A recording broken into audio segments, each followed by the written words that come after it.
अकेला पेंगुइन खड़ा है, इर्द गिर्द बर्फ है और सामने बड़े बड़े पहाड़ हैं। ये 2 फुट 3 इंच कद है इसका और सामने कितनी ऊंची ऊंची संगलाख चट्टाने हैं। ओ भाई गर्मी नहीं है वहां पे, दोस्त भी नहीं है, खाना भी नहीं है, लेकिन जा रहा है और कैसा कॉन्फिडेंट होके जा रहा है। वाकई हम इंसानों में भी ना कभी कभार कोई बंदा ऐसा होता है, खड़ा हो जाता है, डट जाता है, कहता भी सामने जैसा भी पहाड़ आ जाए, कोई दोस्त मेरा साथ ना दे, खड़ा हूं मैं, करके दिखाऊंगा मैं। और हां, आप उस एक पेंगुइन को देख रहे हैं जो कि लाइन से हट गया और अलग हो गया। आप उन सैकड़ों पेंगुइनों को नहीं देख रहे जो अभी तक हजूम में घुसे हुए हैं, अभी तक लाइन में लगे हुए हैं। वो हमारे हीरो पेंगुइन से ज्यादा पढ़े लिखे हैं, ज्यादा ज़हीन है, ज्यादा स्मार्ट हैं। लेकिन इसमें और उनमें फर्क पता क्या है?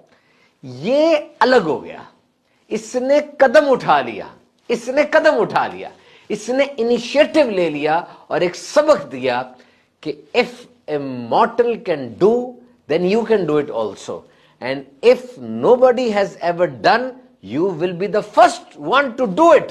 अगर किसी ने पहले काम कर लिया है तो आप कर सकते हैं, और अगर किसी ने आज तक ये काम नहीं किया तो फिर आप पहले होंगे जो ये काम कर रहा है। अब इस पेंगुइन ने क्या किया जो पूरी दुनिया की तवज्जो का मरकज बन गया?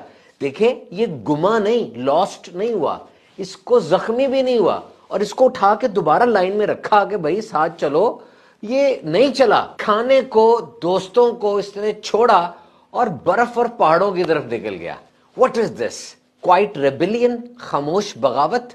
It's a symbol of deep thought. हमको मिटा सके ये जमाने में दम नहीं, हमसे जमाना खुद है, हम जमाने से नहीं। और इकबाल ने क्या कहा था?